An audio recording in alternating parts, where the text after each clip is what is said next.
Welcome to In Focus with Ejaz Haider. A Reuters report picked up by various media outlets says the head of Iran's Revolutionary Guard intelligence urged Iraqi Shiite militias to step up attacks on U.S. targets during a meeting in Baghdad last week.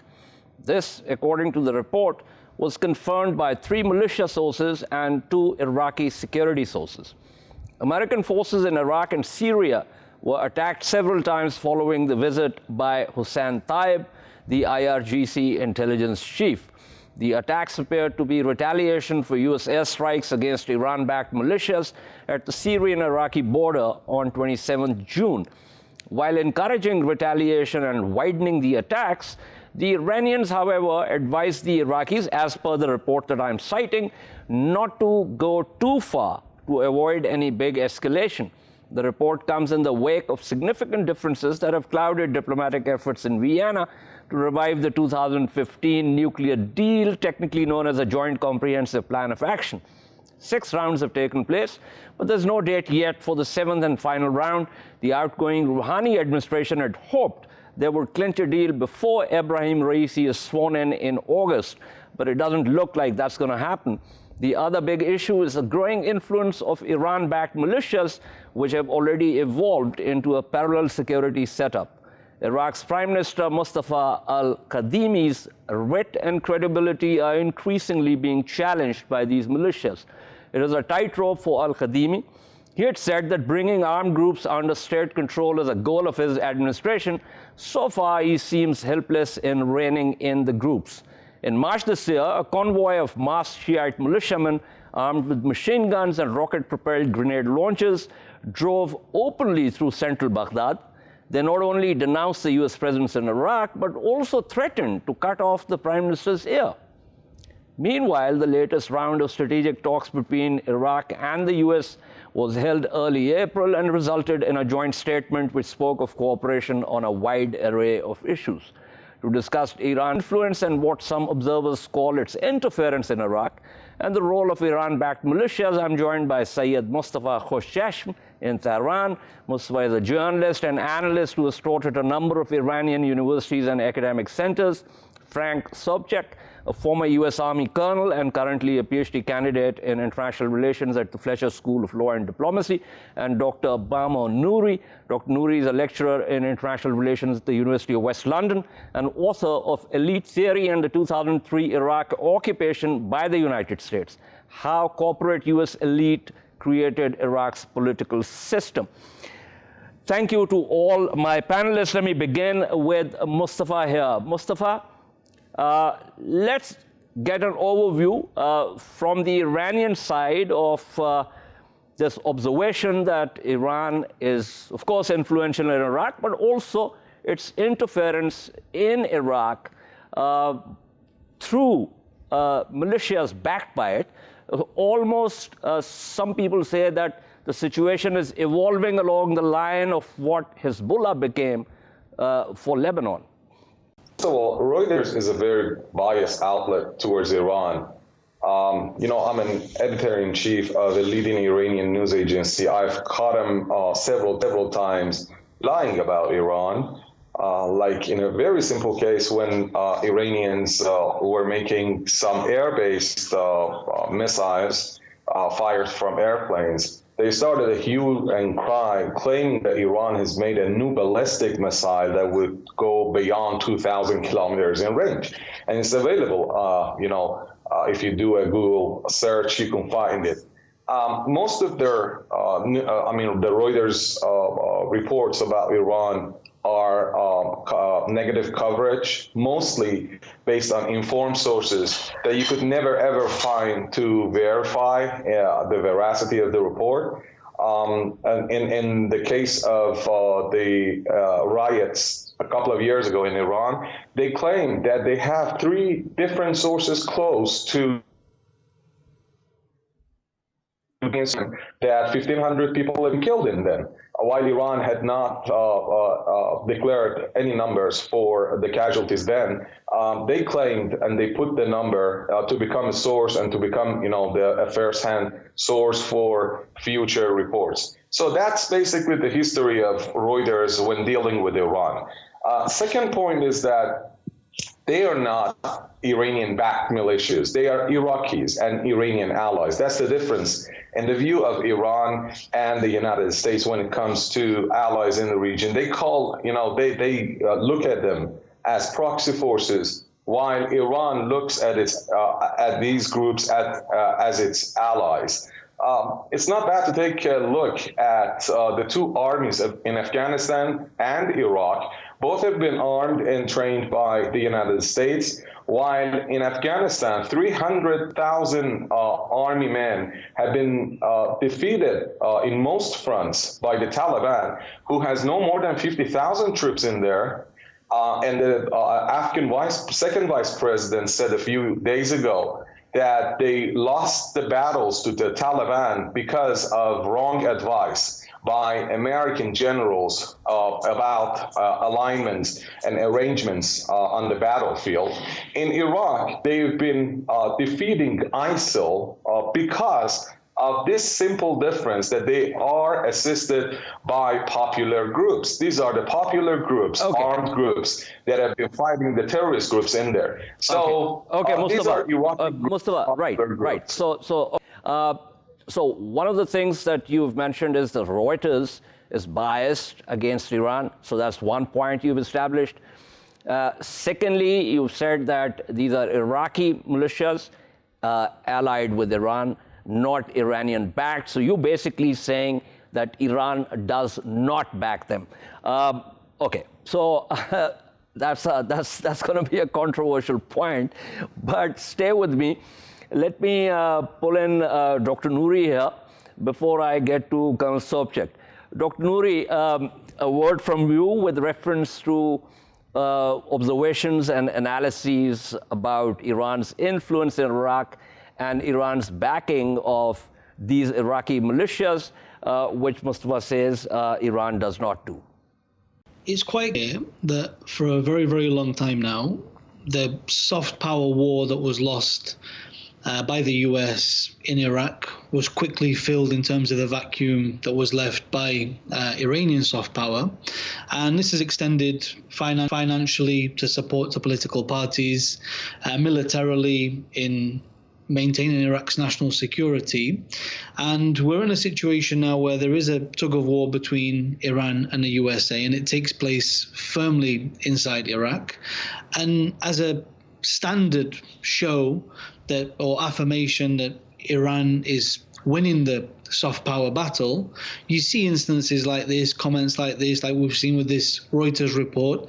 To me, it's not anything necessarily new. It's more about depleting and really tiring out the U.S. diplomatic mission in Iraq. We know that the U.S. tries diplomatically through numerous avenues in terms of its mission in Iraq, from USAID to the Department of State, to through soft power win the hearts of Iraqi elites and the minds of the Iraqi people. But that comes up against Iranian interest in Iraq, where we know that for the past 5-6 years especially, Iran has been able to dominate Iraq's markets, and actually everything in Iraq is pretty much imported now. Iraq doesn't produce anything apart from oil that it sells out. So all of its kind of produce, goods, even services now come from the neighbor, and this is so many reports that cover this from border crossing officials. So the way Iran has been able to subvert its own sanctions in the past few years is through the Iraqi market. And the way that it's been able to solidify its influence has been politically, by aligning and influencing Iraqi politicians in the elite agreements that they have, and also in helping secure Iraq's national security and having a physical presence inside Iraq. Obviously, we know that the Iraqi government tried to make this more of a legitimate initiative in Iraq by formalizing them and giving Hashd al-Sha'bi and these proxy groups the same status as the Iraqi army, pension benefits, salary benefits, but that doesn't change anything in terms of what these proxies actually do, and whenever they wish, they can display their own shows of power, which we've seen in recent months and weeks. Okay, a quick follow-up question. You talked about the Iranian soft power. So obviously, with that soft power, you also garner influence. But I want to specifically ask you this question, and I want a specific response. Are the Iranians backing these militias? Because one thing is very clear, and this is not about Reuters, this is about reports coming from the Iraqi media of these militias becoming a parallel security apparatus, distinct from the Iraqi security forces, almost along the same lines as we've seen in Lebanon. In numerous instances, I mean, if you look at the work of NGOs, if you look at reports from inside Iraq, these Iranian-backed militias, who are part of Iraq's security apparatus in theory, in numerous cases have been seen to display their own flags, present their own narratives. There's been a lot of targeting of Sunnis and Kurds in the villages that these different militias have occupied or controlled. So there's a clear narrative, an agenda that kind of veers off or segues away from the Iraqi national interest. And they certainly don't behave in a way that's in line with national identity or national objectives, besides the idea or the broad idea that they're securing Iraq's borders, which they do and they have done against the fight against ISIS. Right. Let me pull in Colonel Sobchak here. Colonel, you've been listening in on this conversation. Give me your initial thoughts on what you think, I mean, whether we're going to have a wager about Hossein Taib actually telling the militias that they need to widen their attacks against U.S. interests and bases in Iraq. So I concur with a lot of what Dr. Nouri said, and this is really the Reuters report is very consistent with both the kind of historical conflict between Iran and the United States, as well as kind of Iranian objectives both within Iraq as well as the broader Middle East. Kind of within the kind of historical context, in many ways, the United States and Iran have effectively been at war since the 1979 revolution. There was both the U.S. support to Iraq during the Iran-Iraq War. There was U.S. Kind of reflagging of tankers during the tanker war, where there were direct strikes against Iranian ships and some naval facilities. There was the kind of unspoken conflict during the post 9/11 2003 to the current day conflict in Iraq. Where there are many Iranian proxies within Iraq, and kind of the country is almost really being struggled over between the two sides. Now, in terms of kind of Iranian objectives, this really fits the kind of the model of both the axis of resistance and kind of the premise of the Shia crescent, where Iran is trying to achieve allies against both the United States and Israel in order to kind of, present a side of resistance against those two forces, as well as create kind of a crescent, kind of an angle of Shia forces within countries such as Yemen, Lebanon, Syria, Iraq, to again present kind of a unified front against both the United States and Israel. So I really see it as very much consistent kind of with the behavior that's been going on between the two sides for quite a long time. Okay, quickly, a follow-up question. Mustafa made this point that there's a difference between Iran-backed militias and Iraqi militias that are allied with Iran. Would you agree with this finer point that Mustafa is making, or this is more about, how should I put it, a play on words? So respectfully, I would say I would disagree with Mustafa in that these, the organizations, the PMF or Hashd al-Sha'bi, many of them are not following the policies of the Iraqi government. They are in many ways, as was pointed out by Dr. Nouri, in contravention and contradiction to Iraqi policies. And, it is not just that they're supported both financially and with military training and weapons by Iranian elements, the IRGC and the IRGC Quds Force, but additionally, really the core of it is that even though, there has been kind of a cloak of normalcy been put over them in that they are part of the government, in many ways, they are a government within a government, and they are, proxy forces and elements that are not doing what the central Iraqi government wants to. And in many ways, this is almost a microcosm of the Lebanon model with Hezbollah and other organizations. Right. Mustafa, let me say, and I say this with admiration, frankly, and the reason I say that I admire this is because as a minor student of strategy and, intel tradecraft, one gets to sort of try and study various models. And, so I've been looking at the Saudi model, the Turkish model, of course, Pakistan also. And, we have really nothing on the Iranians when it comes to managing proxies over wide geographies, and also, most importantly, among groups of different and differing ideological sort of, persuasions, if you will. So I think something needs to be said about the fact that there is an Iranian strategy, given Iran's interests, given also Iran's concept of itself as a civilizational power, which has waned, but which needs to sort of, come up again. So give me your thoughts on the fact that why is there so much discrepancy between the Iranian narrative and what everyone else observes outside of Iran? Let me correct something. I never said that the Iraqi groups are not backed. Iran has always stressed that it backs its allies, except for the Ansarullah of Yemen that's under a tight siege and Iran can never help them. Others are assisted, but they are not proxy forces. They are allies. There is a big difference. They make the decisions. Iran doesn't make decisions for them. Like when Sayyid Hassan Nasrallah, the Hezbollah leader, was asked, what if Iran and Israel start a war? Would you join and destroy Israel? What if Israel attacks Iran? And he said Iranians can defend themselves. He spoke as a leader, an independent one, not as a proxy ringleader. So these are the Iraqi groups that have made the decision to attack, the U.S.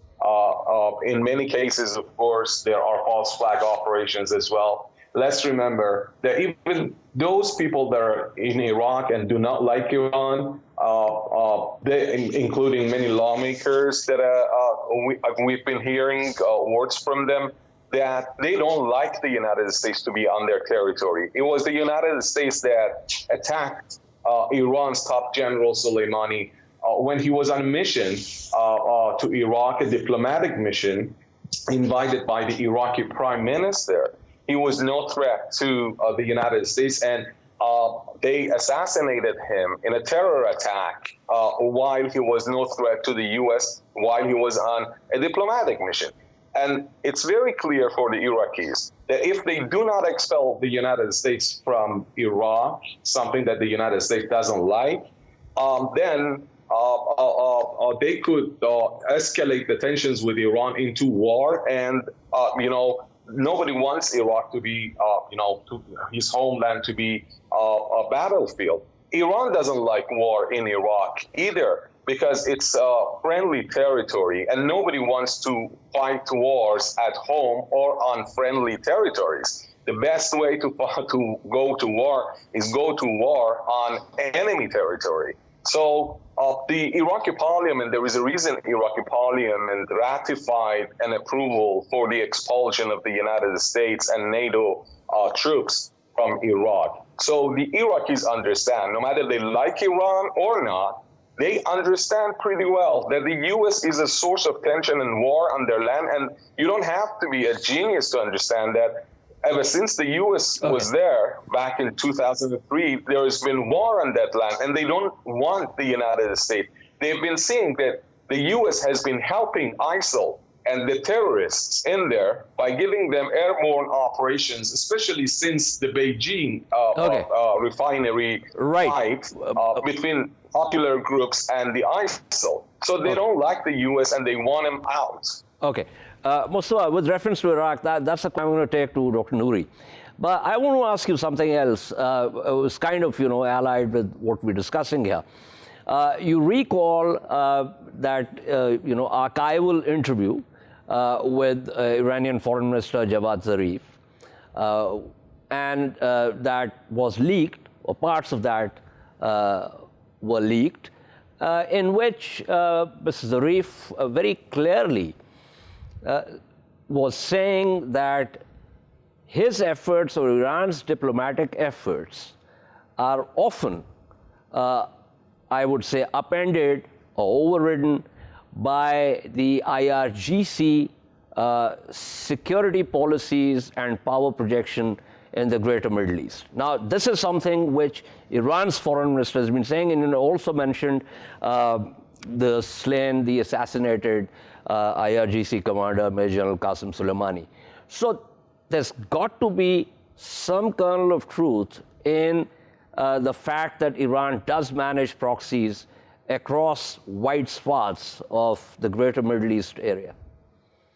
First of all, what Zarif said was an old understanding of foreign policy. Foreign policy goals and objectives are materialized based on the national power generation by various, hard, semi-hard, and soft power institutes and bodies in any country. So there is a reason why we've been hearing more from the CENTCOM commander, the U.S. CENTCOM commander in Doha, more than the U.S. ambassador to Iraq, to Saudi Arabia, to the UAE, because the lead guy is the U.S. CENTCOM commander in this region. When the U.S. has militarized this region, you may not have your Mr. Zarif, your foreign minister, as the head and the forefront of your of your foreign policy front.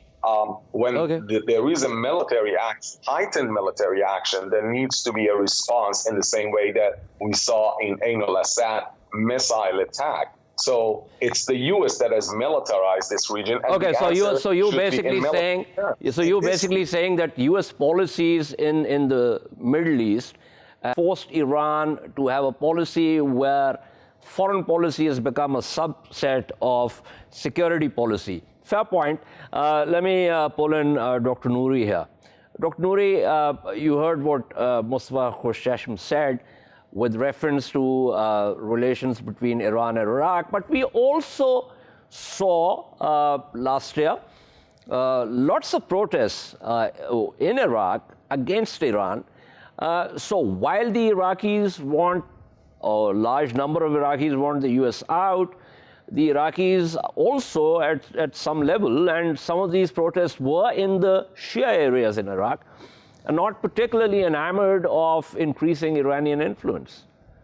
Yeah, well, the point that you make there is a very important one. The way Iran sits in Iraq at the moment is a election-to-election basis. So there is an elite agreement between Iraq's divided elites, so, Sunni, Shia, Kurds, who after each election they come together and they form agreements based on the handing out of ministries that hold budgets. Now, what tends to happen is those ministries that hold budgets are controlled by particular political parties. Those political parties serve a minority elite in Iraq through a system known as wasta. In English, you'd call it nepotism, where friends and family receive the shares and the spoils. And to get a job in Iraq, as we sit today, you need to be affiliated with one of these parties or have some sort of connection in that way. Otherwise, you can't get a job. Iran has kept supporting this current initiative because what happens is the state salaries that are given out to a percentage of the population in Iraq are then spent on produce which is Iranian inside Iraq, and there's very, very little development of the Iraqi private sector. So this is one of the ways that Iran benefits from the current agreement and political system in Iraq, and it continues to support it accordingly. Now, in times like this where you've got elections, let's say 4 months away, or 3 months away, should I say, you're in a predicament where you want to kind of, make clear signals that the real influence or power or bastion inside Iraq is Iran. But at the same time, for what Iran wants to do in Iraq, America has a completely different idea and approach. And America is quite aware that Iran has been able to subvert and bypass its own sanctions by the business that it's been able to do inside Iraq. So I think it's a very, very strategic and more so business relationship and motive inside Iraq more than anything else. And I think the militias are the kind of icing on the cake in terms of this power hold. And often when there is a lack of dialogue or lack of consensus between Iranian elites and Iraqi elites, there's always this use of the threat of these militias inside Iraq and a potential war breaking out. But what we know is that this current system has led to protests because it doesn't serve ordinary Iraqis. And when I say ordinary Iraqis, I also mean young Iraqis. 70% of Iraq is under the age of 35. They know that this system isn't going to serve them. So at best, Iranian interests in Iraq are very, very short-lived anyway. So it's only a matter of time before the general populace kind of start to take things further. But for now, this soft power is being won by Iran. All right. So, subject, before I wrap up, do you think, this discussion clearly shows that the U.S. project in Iraq was a failure. We have just seen a few days ago the U.S. evacuate the Bagram Air Base very quietly. So that project is also has been a failure. So given that, do you think there is need for the U.S. policy community, U.S. administrations, and generally analysts in the United States to have a rethink with reference to how U.S. projects power and whether there is a different way in which the U.S. should possibly behave in order to actually enhance U.S. security and the security of its allies? So the 2003, conflict in Iraq, really the only country that kind of advanced or that ended up in a better position after that, in my opinion, was Iran. Clearly, Iraq is not in a better situation. Your average Iraqis, other than those who are benefiting kind of under the, situation, most are not. So Iraq is not advanced. The United States position in the Middle East is not advanced either. Much of the rest of the region does not have a strategically improved position. Only Iran has a really strategically improved position vis-a-vis the 2003 conflict. So kind of as a result of that, there are definitely, the United States should reassess the impact of trying to launch military operations where regime change is the objective. In several cases, regime change without any real effort to try to win the peace afterwards, as we saw both in the early phases of the 2003 Iraq War, as well as the operations in Libya, really have led to kind of failed states or failing states after the intervention, which neither is good for the state itself, in the case of Libya or Iraq, or even in the interests of the United States. So I definitely think that there are areas for introspection, improvement, and reassessment on those policies. Right. Thank you so much. Thank you to Syed Mustafa Khoshcheshm, as always. Thank you to Colonel Frank Sobchak. Thank you to Dr. Bamo Nouri for these insights. We shall take a short break and return to discuss the face of U.S. imperialism in the Middle East in the form of Israeli illegal settlements. Stay with us.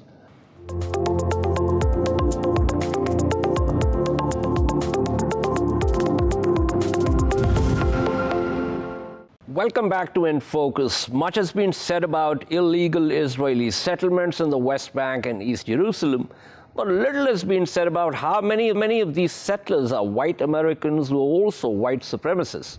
Israeli-American settlers have long been leading the efforts to dispossess Palestinians of their homes and land with the support of the Israeli Supreme Court and the Israeli government. Ironically, the best place to look to understand the obvious parallels between the goals and methods of Israeli settlers and U.S. white supremacists is perhaps the life and politics of Naftali Bennett, Israel's new prime minister. As one analysis by Tunisian academic Haytham Gouismi put it, and I quote from what he wrote, "To this day, he's a staunch supporter of the one-state solution and the annexation of the West Bank by Israel. I have killed lots of Arabs in my life," he once declared, and there's no problem with that. Like the white supremacists in the US, Bennett is adamant that the indigenous inhabitants of the lands his people are trying to claim for themselves are somewhat subhuman, and he is willing to imprison, abuse, and even kill them to achieve his goals. His story is an ethno-nationalist one penned in Palestinian blood and stolen soil, unquote. To discuss this further, I am joined by Professor Kamal Hawash, Chair Palestine Solidarity Campaign in Birmingham, United Kingdom, and Francesca Albanese, who's a lawyer and author of Palestinian Refugees in International Law. Professor Hawash, give me your sense of how this thing works, especially because since Haytham mentioned Naftali Bennett, he is now the prime minister. He is at the center of the Israeli state power. Is that going to make a difference?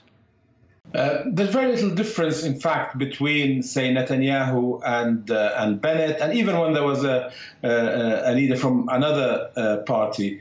In a way, it doesn't matter. This is all in pursuit of Zionism, which is really about creating a homeland for Jews from around the world in Palestine. And that's a really significant point. It wasn't about creating Israel in an empty land. It was on the land of a people who were there in their hundreds of thousands at the time, who had their own culture, their religions, Islam, Christianity, and indeed Judaism, because in that land there were also Jews. So the plan is to take the land and to have as few of the people, the indigenous people, as possible, but also to change the narrative to convince the world that this land does not belong to the Palestinians. It is only out of the goodness of the heart of Israeli politicians that they could decide, and sometimes because of realities that say, Ramallah is never going to be emptied of its Palestinian people, so we have to accept there will be some. And the same goes for Haifa and Nazareth and so on, inside the Green Line. So I think it's a continued pursuit of Zionism, trying to change the narrative completely so that actually the Palestinians are the people who shouldn't be there, and it is a Jew from anywhere across the world who can come to Palestine.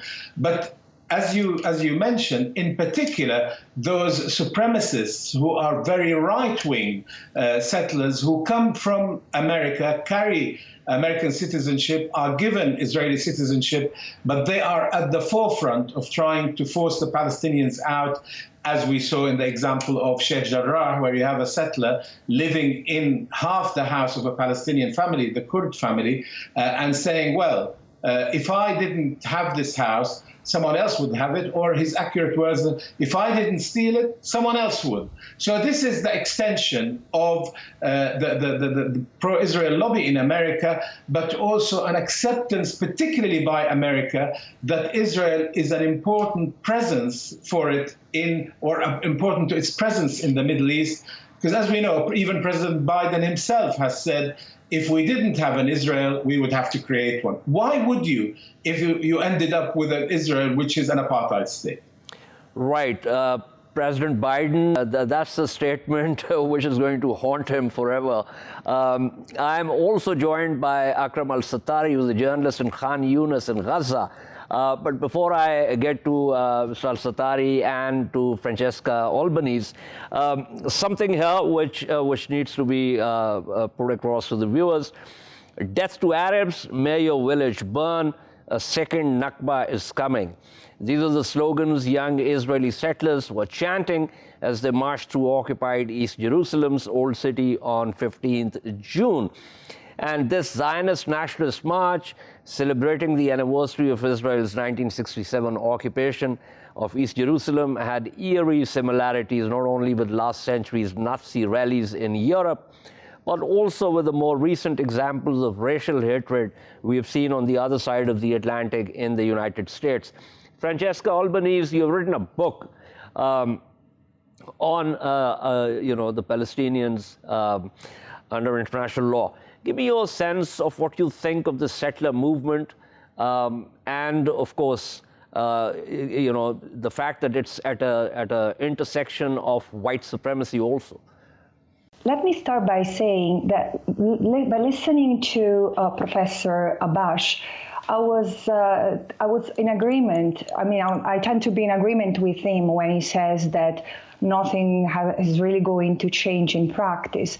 Although I do see that with this new government and the broader context of what's going on in Palestine, there is a new sense of awareness, and there is a new way, through a new lens through which the international community is looking at what's going on in Palestine. And of course, this gives an opportunity to look through different angles at what's happening at the settlement. As you have said in the beginning, the settlement enterprise is illegal, is considered a war crime, and this has been emphasized by Professor Michael Link, special rapporteurs on the human rights situation in the OPT. It's considered more and more part of an annexation plan or part of an annexation policy, which constitutes another vicious crime, that is the crime of aggression. And as organizations like B'Tselem and Human Rights Watch have exposed, this is not only part and parcel of an apartheid regime that Israel is enforcing upon the Palestinians in the occupied territory, but also part and parcel of the apartheid regime that Israel is imposing on the Palestinians. And I go to your question, how does it link to white supremacy? Well, the link is, it does link to white supremacy because eventually what is happening to Palestine is a part and parcel of what has happened in Palestine for over a century, since the Zionists, political Zionism from Europe, laid its ambitions over Palestine. And the first Zionist, the first Jewish movement toward Palestine have been white and have been colonizing, have been the expression of a colonizing movement. So protecting today the continuation of that plan, preventing justice for the refugees and the other Palestinians, allowing that Israel continues to advance its settlement enterprise with impunity and in total defiance of international law. Yes, indeed, is part of white supremacy, because in a sense, the white West condones and protects what white colonialism is in the Middle East. Right. Akram Al-Sattar, I believe you also got injured in Israeli bombing when you were working for Press TV.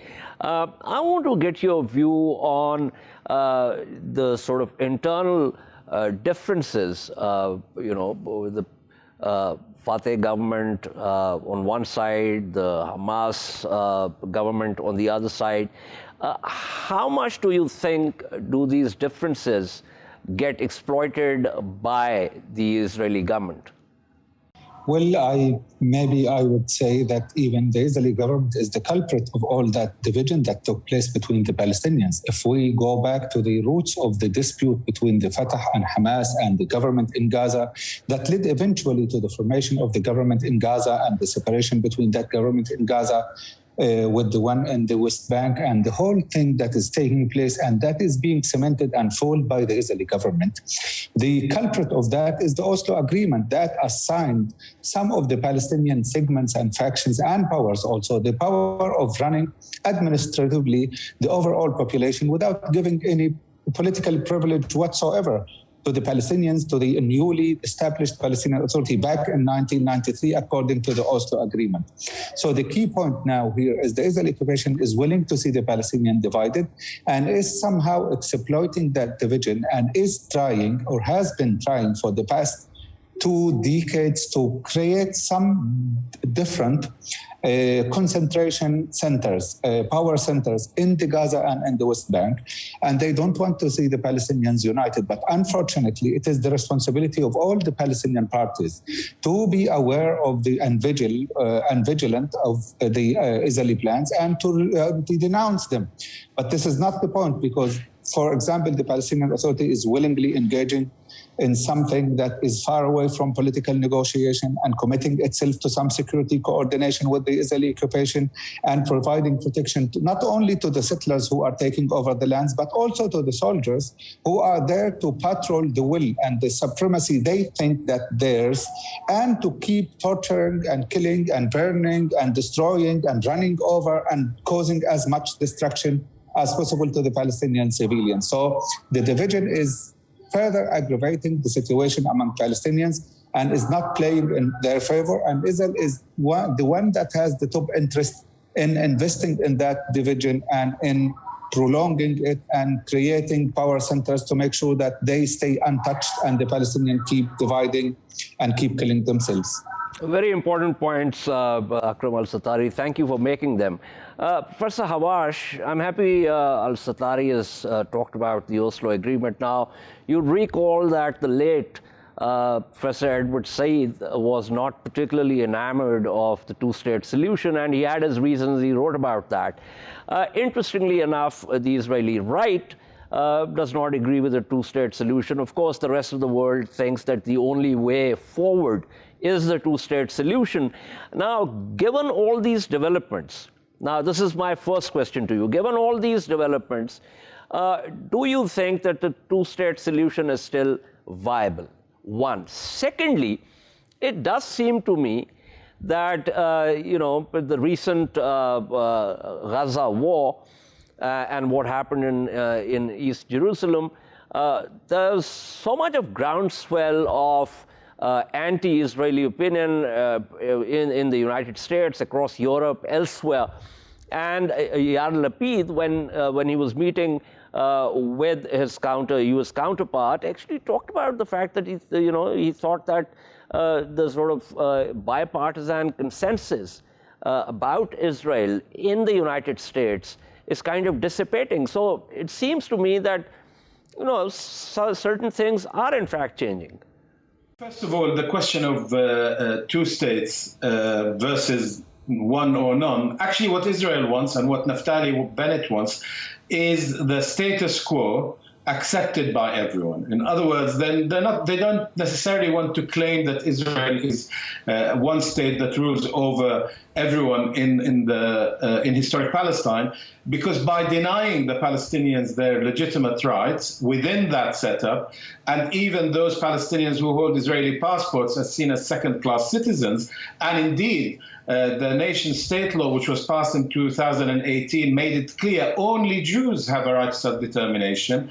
Then if it was formally Israel over the whole of the land between the river and the sea, the crime of apartheid would be totally accepted by Israel. But in fact, that nation-state law made it clear that Israel is an apartheid state by denying that right to the Palestinians of self-determination. I think what people also tend to try and hide under the carpet is that there are now an equal number of Jews and Palestinians between the river and the sea. So de facto, the existence of Israel over the whole of the land would reinforce that fact that most of them don't have a right to vote to select the government. There is discussion. Of course, international law says that the two states is the route out. But on the ground, anyone who visits, and I used to visit before I was banned in 2017, sees it for him or herself. You can ask the question directly. Why doesn't Israel build settlements for Jews, but I prefer it not to be segregated, within Israel itself? It is because it believes it will never have to give up the West Bank. So I think that the issue here is the international community should either deliver on a two-state solution, which it will not do through action, or to say that humanity says there should be equal rights for everybody who lives in the land between the river and the sea, and let's work out a political solution for that, but also allow the Palestinian refugees to return, because that is their inalienable right. So I think it is that question of on the ground, you can't see how two-state solution can be delivered. International law still distinguishes between the occupied territories and the Israeli side through the Green Line. And the Palestinian Authority keeps harking on about the two-state solution. And the EU, the UK are not suddenly overnight going to say, we don't think it's possible, we've abandoned it. They cling to it because they think at the moment it gives Israel the security it craves, because it has complete sovereignty in terms of security across the whole land from the river to the sea, but it can claim it is a democracy and a Jewish state within Israel itself. So it sort of ticks lots of boxes without giving justice to the Palestinians. Very important point and fascinating. Before I wrap up, let me go back to Francesca Albanese. Francesca Albanese, Professor Hawash has talked about refugees and the right of return. So you've written a book on Palestinian refugees. Very quickly, give me your sense of what the law says with reference to that. Yeah, certainly. Look, first of all, I should comment that international law doesn't prescribe that the two-state solution is the only way out. This is a political decision endorsed by the international community. What international law says is that everyone has the right to self-determination, including the Palestinians, to determine their form of government, their form of states, and to access the resources to enjoy that self-determination. And it was believed that the two-state solution was the best way to get there. But it's not necessarily the only way to realize self-determination. And again, this is very evident in the case of the refugees.